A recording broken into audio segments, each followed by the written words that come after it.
Well, I'm going to tell you a little truth about me, and I don't think you'll find this hard to believe at all, but I've discovered this about myself, I'm a profiler.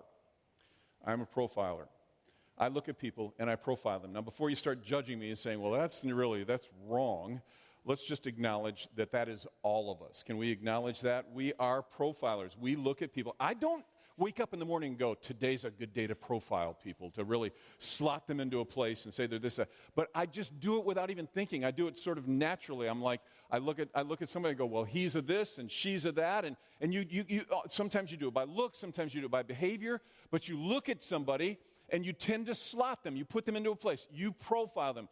But if my 60-plus years have taught me anything about myself, it is that I am a lousy profiler. I'm terrible at it, actually, because I will think this thing about a person, but then if I get to know them a little bit, what I'll discover is that I have completely or totally or at least partially incorrectly profiled them. And I'll give you an example. This is my son-in-law. His name is Adam. And I love Adam, and Adam's been now in the family he married our oldest daughter, Beth, and Adam's a great guy. But when I first met Adam, again, I wasn't trying to. I wasn't even thinking about it. I just slotted him. I just looked at him and said, he's your typical guy. He's your classic guy. I mean, he's crass at certain levels, and he's, often kind of insensitive to things that people from a more feminine perspective might be sensitive to, emotions or feelings. I kind of, within about 5 minutes, I'd profile him as your classic knuckle-dragging male. Now, from me, that's a compliment, all right? You need to understand that's not an insult. I just thought he's a man's man, that's what it is. But now, as the years have gone by, I've gotten to know pieces of Adam that I never thought were there. And sometimes they've been a little troubling to me. For example, Adam loves flowers. And I know some of you think this is wrong, but in my mind, that's not very manly to love flowers and to be into flowers. And he and my wife, this is the truth about my son-in-law Adam, who I thought was a guy, they will spend endless amounts of time talking about when you should deadhead plants and when you should prune them back and when you should plant them and how you should deal. And I'm listening to this stuff, and it's like a foreign language to me. And it just seems, for a guy, it seems, again, I'm probably wrong, but it seems a little feminine. And I'm not sure how good that is. And I kind of decided maybe that explains why all he's given me for grandchildren are girls. I'm not sure if that really...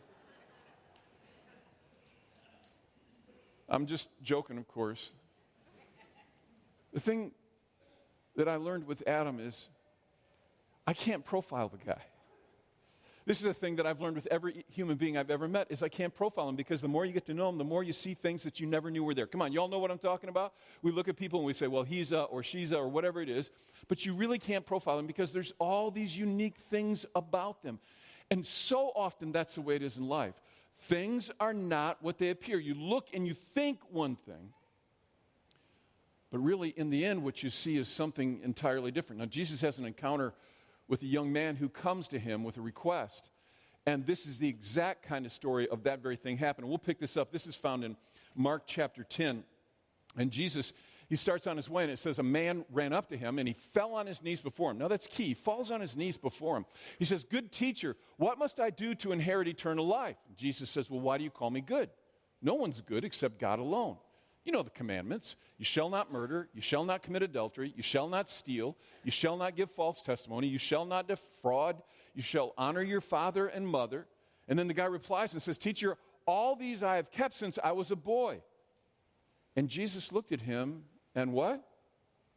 He loved him. So Jesus says, one thing you lack. Go sell everything you have, give it to the poor, and you'll have treasure in heaven, and then come follow me. And at this, the man's face fell. And he went away sad because he had great wealth. And Jesus looked around and he said to his disciples, "How hard it is for the rich to enter the kingdom of God." And the disciples are amazed at his words, but Jesus said it again. "Children, how hard it is to enter the kingdom of God." Now, this is a very fascinating story because basically this guy seems like such a winner. I mean, we don't know that much about him because it's a very short story and there's only so much that we're told about him. But there's a couple things that can tell us enough that we can make some reasonable assumptions. First of all, this guy was well-to-do. We know that. He was rich. He had money. And in that culture, rich people were, as in almost all cultures, they were highly respected. In fact, if you remember reading it, we just read it. When Jesus said how hard it is for the rich to enter the kingdom of God, it said the disciples were, does anybody remember? They were amazed at this because rich people clearly have the blessing of God. They're somebody. So he had money. He had respect. And then we know that he was a pretty darn good guy because when Jesus quotes all these commandments to him, he says, you know the commandments. The guy says, I've kept this stuff from childhood. And Jesus didn't argue that with him. In fact, it says Jesus looked at him and he did what? He loved him. This is a remarkable thing, really. So we know that this guy was a guy that had money. Clearly, he's a guy with a pretty decent personality, probably not real arrogant because he'd kept these commands. Jesus didn't argue. This is a good guy. This is probably hardworking, just a wonderful guy. I mean, he's like the total package. He is a winner. Except because we read the rest of the story, we know that not everything is as it looks. And that actually he is not a winner. Actually, in the end, he was a loser. And I think this carries some really important things to think about. I think it actually clarifies some things. See, what we think is winning so often in our lives, and I want you to hear this now, this is so important. What we think winning is, oh, I won that, I did that, I got that accomplished, I won in this area or that area. What we think winning is, often, in the end, it isn't. You fight really hard to see that checkered flag. In fact, on the way in, you were handed a flag. Would you just pull that flag out for a second? I want you to, everybody just wave it, all right? Let's just wave it, look like silly people, all right, yeah. This is the best part of the service for me right here. Looking at all you make yourselves look silly. All right, that's fine. I had people last night who kept waving it for the longest time, all right? You just kind of, that's good for right now. But you want to see the checkered flag. You work at something. I mean, you work really hard at it. You go after it, and you get it accomplished. You get that job. You get that thing you wanted, whatever it is, and then you knocked yourself out to do it. You saw the checkered flag. You're like, yay, I won. But then it's like something in you knows, I'm not sure I really did win. I'm not sure I really did get where I wanted to go in the end. And I think almost everybody listening to me talk here, online, or other campuses, you know what I'm talking about because you both experienced it and you've seen it happen in others' lives. For example, a friend of yours, a very good friend of yours, does something that offends you in some way. Maybe they didn't even know they did it, or maybe they did it accidentally or whatever, but they offended you, and you went to them, and you confronted them with it, and you talked to them about it, and they kind of responded like, whoa, wait a minute, I didn't. But you had the great arguments, and you had them all down pat, and you pushed, you were so convincing and so good, you won the argument. But you lost your friend. And you did not win. You worked really hard to get that job. It's been posted, and that was a dream job for you. If I could just get that. And you get it, you win. You saw the flag wave in front of you, and you're like, yes, I got the job. And you're euphoric for a while until you realize you're in so far over your head, you don't even know how you're going to do this job. Or maybe you realize this is work that I actually hate, and I don't even want to go into the office or into the shop or wherever it is that I do this work. And you thought you won, but you really didn't. Or maybe you earn the respect and honor of people. A lot of us, we spend a lot of our lives just doing stuff so that people will look at us and go, yeah, you're something, and you earn it, and people tell you how good you are, and you have people around you saying, you are such a success, you've done so well, and you actually, this is a very dangerous place to be. You start to believe it a little bit. You start to believe those things people tell you, that you're really something. You'd never say it out loud because it wouldn't sound humble, but you actually start to think that you're just a little bit above everybody else, which of course sets you up for a fall. You want to know my experience? I've both worked with and followed people that I would have described as absolute winners. And yet before their game was even close to over, they tagged out. And they were not winners. They were not winners. Or maybe you reached the peak of what everyone thinks is total success, total win. You become incredibly famous, And as a result, wealthy, and your influence goes far and wide, and people love the accomplishments that have happened in your life, and you're known by entire cultures, you're known. And then we only hear these stories sort of in the aftermath. But you realize that everything you'd hoped it would be, it was not, and you slid further and further into despair until you became emotionally so sick inside that you ended your life. And you know these stories, you've seen them. People that we know, that we've been influenced by, that we've watched and thought, man, now there's a person who's an amazing success. And yet in the end, they did not find their own life worthy of keeping. They would not have told you that they were winners. See, I think there's a question to be asked here which is really important. If real winning isn't any of the things that I just talked about, if it's not making more money, if it's not getting the accolades of people, if it's not some great accomplishment or feat, you become really good at this thing or that thing, if it's not all that stuff, if that's not really winning in the end, what is winning? What does it even mean to really win? And I think it's a question that we should ask ourselves. We should think about it because we go through life kind of taking our temperature on a regular basis. Am I winning? Am I doing okay? How am I doing in life? And I think we need to ask that question. What does a real win even look like for us? And I know some of you are going, dude, here's my answer to you. I'm not even trying to win anything, all right? I'm just trying to get by. That's all I'm doing. I'm not trying to win anything. I would respectfully disagree. I actually think you are trying to win something. I think all of us are. Now, this is my opinion, and you can take it for what it's worth, but I think basically most of the time we're going to fall in one of two camps when it comes to this idea of chasing wins. The first one is, camp one would be that we're chasing a significant win. Now, this is something where you say, I want to become very successful in my particular career. I want to make good money. I want to have a nice house. Maybe you're saying, I want to be the best mother you could ever be. It doesn't matter what it is, but to you, it is a significant thing. You know what the checkered flag looks like for you, and you're driving towards that thing because you want to be able to get done and say, I won this one, man. I did this thing, and a lot of you are there. You have some kind of goal, some kind of thing in your life, and it may even be multiple things, but you want to win. You want to win, and you want to win a significant goal. Now, that's one camp. The other camp are people that are kind of in a different place in their life. And these are people in camp two are what I would describe as chasing a pleasure win. For whatever reason, maybe they got tired, maybe they got angry, maybe they just gave up, but they've come to the place where these days, what they're really doing is they're just going after the next gratifying experience.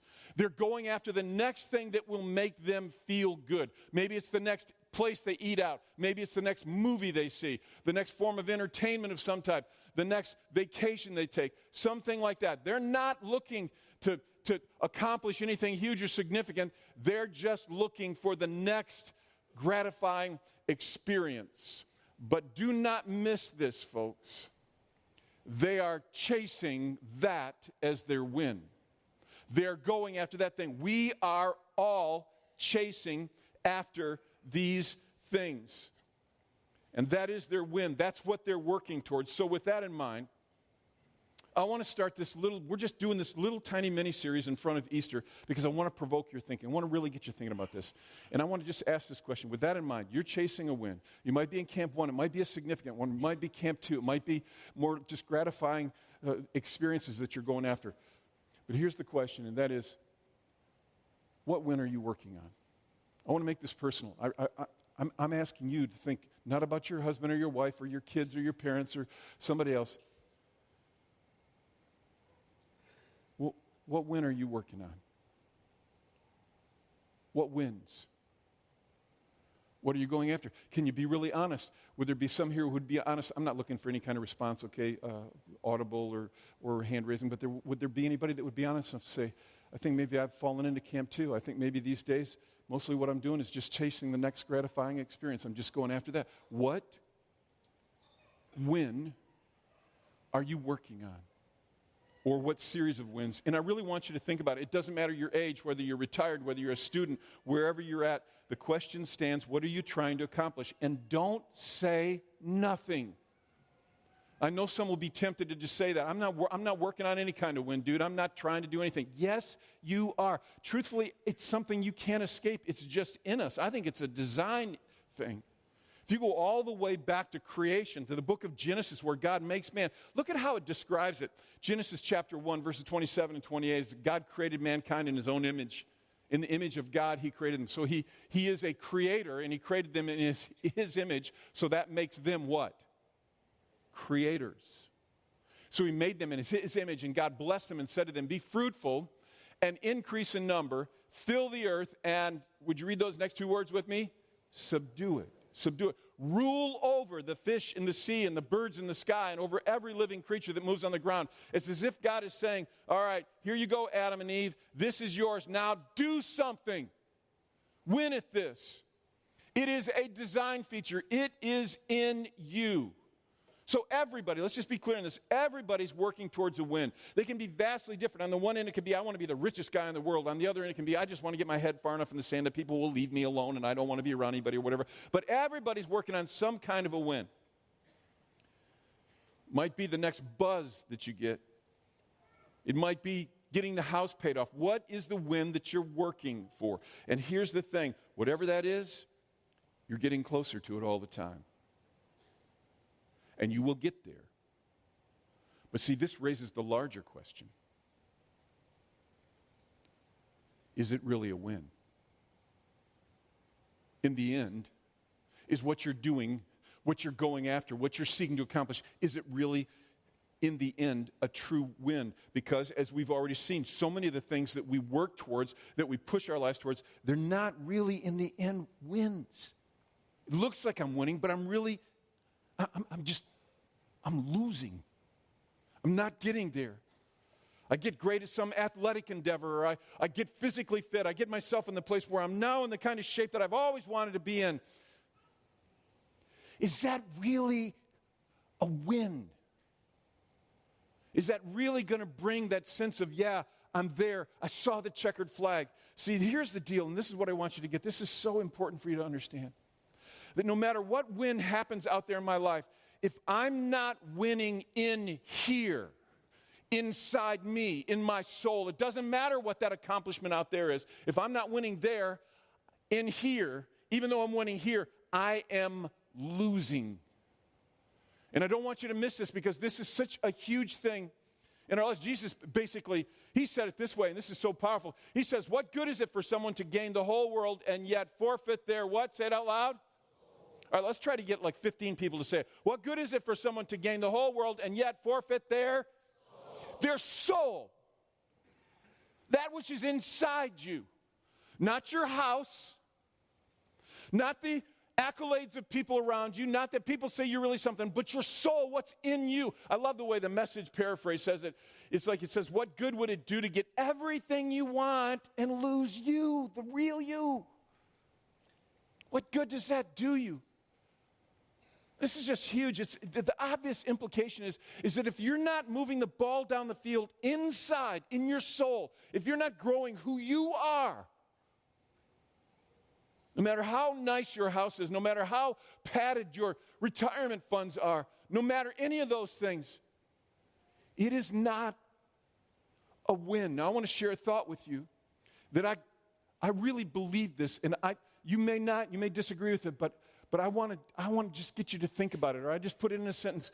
This is it. Whatever I'm doing should always also be about what I'm becoming. You have projects.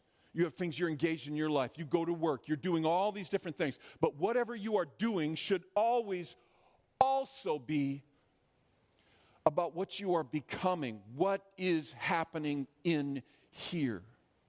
And here's the problem where so many of us live our lives is that we're busy, we're frantic, we're doing this, and I got to do this, and I got to do this, and we're winning those things. We think the checkered flag is waving for us. But in here, we are not advancing. We are not growing. We're not building our hearts. We're not growing on the inside. And if we are not doing that, we are losing. Let me say it again. Whatever I'm doing should always also be about what I am becoming. It should start on the inside. It actually should start on the inside and work out. That's what I love about baptisms. You know what baptisms are? They are the perfect example, in my opinion, of what I'm talking about. Baptism is an inside-out action. It is something that comes as a result of going, I know I need God. I know I'm lost without Him, and I realize that He loves me, and He gave His life for me. He loves me so much, He went all in for me, and so I'm going to go all in for Him. So then I step up as a result of the inside thing, and I say, I want the world to know. I'm going to be baptized. I'm going to go under the water and come up out saying this, I am all in for God. That is a win. And while I'm saying it, I will just tell you that in a few weeks, we're going to actually do baptisms at Middleville and in Hastings at the end of this month, actually on the 27th and 28th, on a Saturday night here, the weekend after Easter, and then a Sunday morning. We'll be doing baptisms right in here. And so, those of you who are part of the church family, you know that we have the most beautiful baptism tank you've ever seen. It is so ornate and amazing for a horse trough. It's beautiful, all right? And if you've not been baptized, you call the office, go online to our website, go out to the Next Step area, sign up, be baptized. That baptism is a win because it's something that comes from the inside out. See, too often what's happened is that we're working on a win. We're doing this. We're accomplishing this. We're going after stuff. It's not bad stuff. You got to get a paycheck. I mean, I got to get this schooling done. If I don't get my studies done, if I don't get decent grades, I'm not going to get a good job, or I'm not going to be able to advance to the next school that I want to go to, or whatever it is. We got all these things happening in our lives, and they're not bad things. They're actually good things. But because we're so caught up in those, we've lost sight of making sure that what we are doing, no matter what it is, should not just be about that. It should always also be about what's happening inside me, about what I'm becoming. And I know, this is what I know. I look out on a group here, and I just think to myself, you're all, every one of you, this is our lives, even retired people. You got so much going. There's so much you can do, so many things to grab your attention and to keep you busy and go after stuff. I talk to retired people on a regular basis because everybody thinks I should be retired. I look so old, they're always like, you're still working? How do you even do that? And so I have these conversations all the time. But it's interesting because I'll talk to somebody who's retired, and I hear this almost all the time. I don't even know how I had time to work. My life's just over the top, so full of stuff. I'm just doing all the time, crazy doing. I know you're doing, and it's not a bad thing. But don't forget that if you're not advancing the ball down the field inside your heart, you are not winning, and you are not going to win. Because a win is something that comes from the inside, and then it comes out. And this is absolutely critical to understand. So as we approach Easter, our idea was just to kind of provoke you. Are you really winning? Are you growing what you are, what you're becoming on the inside? Or are you just accomplishing? Well, I got this list today. My gosh, my to-do list is this long, and I got all these things. I got to pick up the kids and take them here. I got to do this. I got to do that. What are you becoming in the middle of all that? Because in the end, that's not the win. The win is what's happening inside of you. What good does it do you to gain the whole world and yet forfeit your what? Your soul. Your soul. And this is so important to understand. So the idea is just to challenge you. You think about it. What caused Jesus? We're approaching Easter now, where we celebrate this glorious thing called the resurrection. What caused him to go through the things in the week preceding that were so unbelievably brutal, most people could never dream of taking it? The abandonment of his own people, the betrayal by one of his own disciples, the beatings, the ridicule, the pain, ultimately being put on a cross and offering his life for the sacrifice of all mankind so that they could now come back to God. What caused him to endure all of that so that he could come to the day where he rose from the dead and he paid for the sins of the world and brought us so that we could come back to God and walk with God? What caused him to get through that stuff? You already know the answer to that. It was not just saying, well, I put my head down and I just work. It was what was in him. That's what brings you through the things that are painful and difficult and hard. And if you're not advancing who you are inside, you are not advancing. Let me just tell you what you're going to see in people who are real winners, who win in life. You're going to see this consistently in them, and you're going to see it in an ongoing way, not with perfection, but you're going to see these two things, and these are so powerful. You're going to see in them, number one, love, and then number two, you're going to see humility. You're going to see them loving God and loving people, and you're going to see them understanding and always remembering who they are and who they are not. Amen? Love and humility.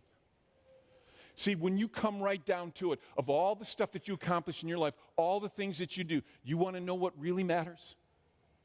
Do you want to know what really makes a difference in the end? It is not your remodeled kitchen. I mean, it may be awesome, but it is not that. And sometimes we get so lost in this stuff, and I think remodeled kitchens are great. I'm not against them. I'm saying that's not a win. Win is what you're becoming inside. What's happening in you. Are you living with love? You know, some people came to Jesus and said, can you just tell us, could you boil it all down? What really matters, what really counts, what's really most important? And Jesus' response is classic. I've quoted this portion of Scripture so many times in our church, but I'm coming back to it again. Jesus replied, he said, you must love the Lord your God with all your heart, with all your soul, with all your mind, and never, in other words, love God with everything in you. He says, this is the first and what? Greatest commandment. It is the greatest commandment. But then he said a second is equally important. You love your neighbor as yourself. The entire law, all the demands of the prophets are based on these two commandments, that you, number one, love God, and number two, love people. He says if you want to boil it all down in your life, what makes you a winner is not all the trappings on the outside. It is, do you love God and do you love? Okay, let's try it again. Do you love God and do you love people? You're going to see this in people who are winners. They may not have as much money as somebody else. They may not have the nest egg for retirement. They may not have the nice house. They may be so different. But if they're true winners, you're going to see this over and over in them, that they love people. And it's not even if they do good things. It's that they actually love people. Paul wrote this. I think this is one of the most beautiful descriptions of what it really means to live a life as a winner. He says, if I gave everything I have to the poor, even sacrificed my body, I could boast about it. But if I didn't love others, I would have gained nothing. No win, no victory, even though I did all these good things. In the end, winning is not simply about the deeds you do. It is about your soul. Are you growing your heart? And I just want you to think about this and all your busyness and all the chaos and activity that you have in your life. Are you working on your soul? I think it's a fair question. Are you working on your soul? Are you loving even when it's not easy? Are you forgiving? Are you going for the true checkered flag? Or are you rushing past people and running over them because you're on about the next project? And I think this is so hard. I think we have to ask ourselves this question on a regular basis. Am I working on my soul or just a project? Am I working on my soul or am I just doing another project? See, I think the key is to understand that I should always be about both. Do your project. Remodel the house. Get great grades, students. Join the clubs. Do all the good stuff. That's all cool. But you work on your soul while you're doing it. You remember that the most important thing that you will ever do in your life is that you will love God and you will what? You will love people. And when you love people, and I had a number of points I was going to share with this, but I'm just going to keep this pretty simple, folks. When you love people, let me tell you what real winners do. They love people, but this is what they do. This is maybe the primary thing they do, is real winners see people.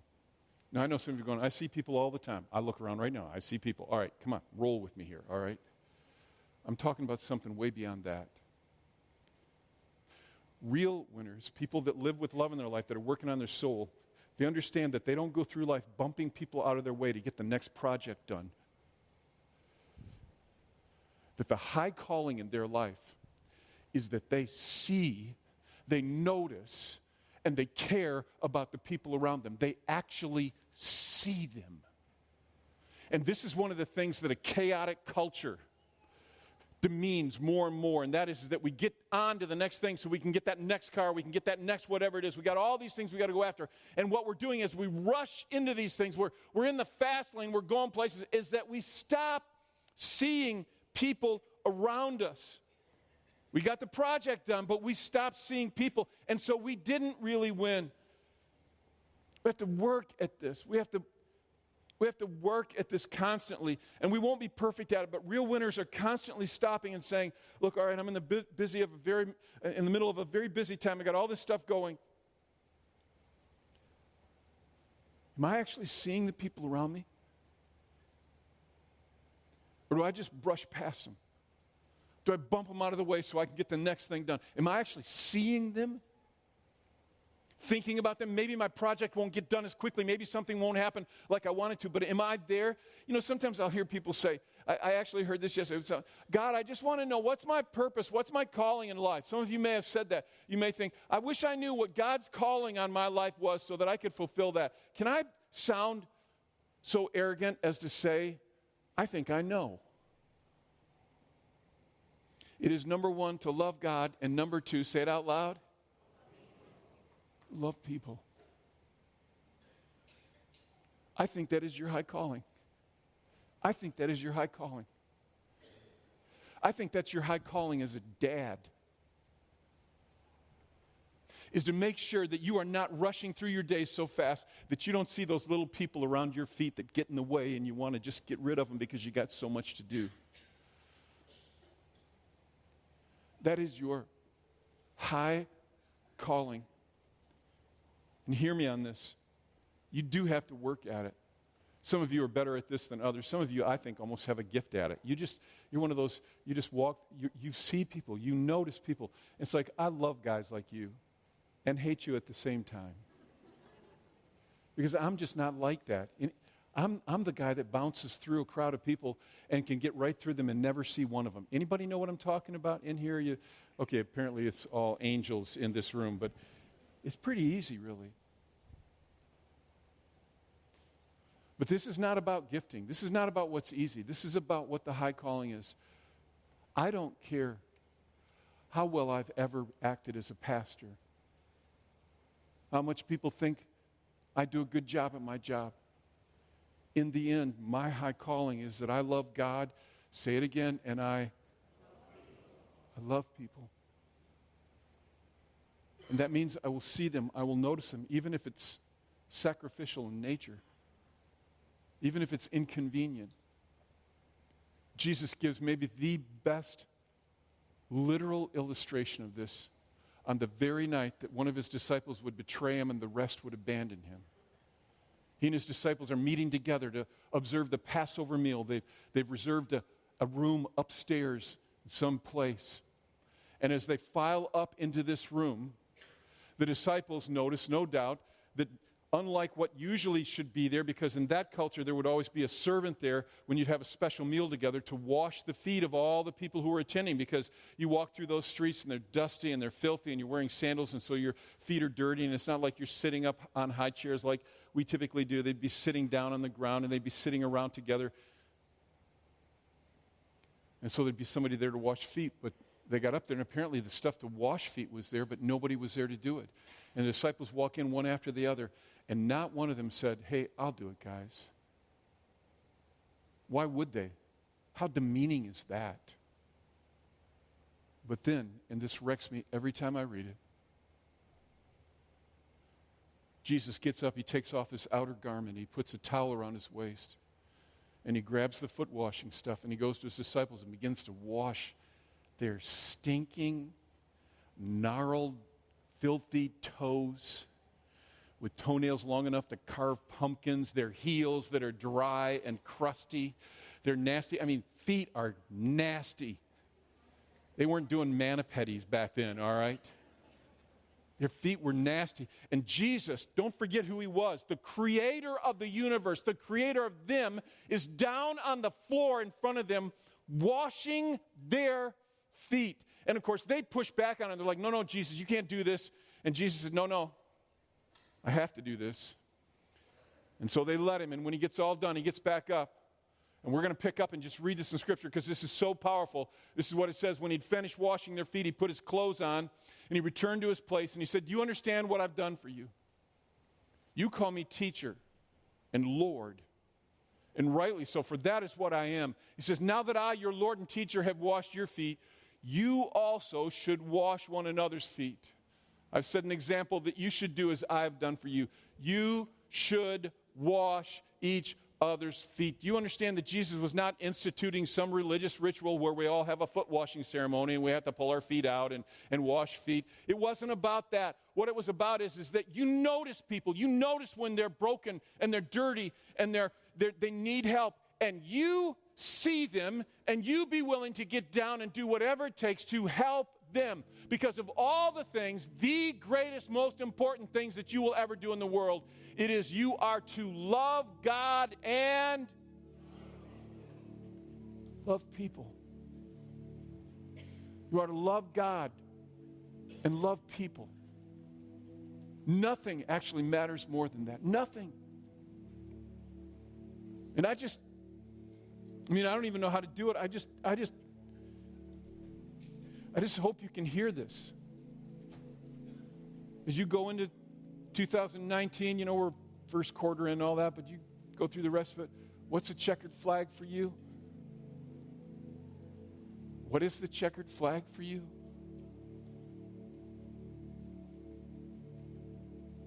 That you get a project done? That you get more work accomplished? That you make more money? All those things are good, but that's not the checkered flag. Come on. The checkered flag is when you love God and what? You love people. You notice them. Folks, this is why I love life groups, small groups. We call them life groups. That's why I love them so much. Because whether you're meeting in a coffee shop or a restaurant or someone's home or wherever, the reason I love them is because you've decided to take time out and just get together with a small group of people, and you see them. You see them. You go to our student ministry, Fusion 412, and then they get into small groups at one point in their time together, and you see the other students, and you're seen. So in the chaos and busyness of your life, and I know there's a ton of it, here's what I hope you'll do. Maybe over the next couple weeks, you don't have to do this. I know some of you are going to leave it on the chair, you're going to throw it away or whatever. But I hope some of you will take this flag, put it in your car somewhere, or put it on the mirror by where you put your makeup on, or somewhere where you see it. And just let it remind you, am I really winning? Am I loving God? Am I loving people? Or am I just working on a project? Because what matters in the end is what's going on in here.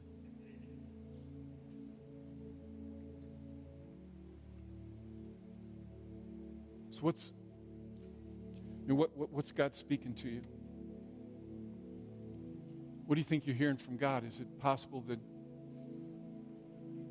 He's calling you to something that's a little different than what it is these days? Maybe God's saying it's time to move out of Camp 2 where you're just going after the next gratifying experience, the next pleasure. It's time to step up and go after something bigger. Maybe He's speaking to you about a person in your life, at work or at school, that you won't even look at these days. They're so disgusting to you, you can't even look at their face, and you avoid them and you treat them like garbage. And maybe is God saying, hey, I died for them too. So I want you to look at them, see them. So while we've been going through the season of Lent, we've been taking time, each service, just a minute, whatever, just to be quiet and listen for God to speak to us.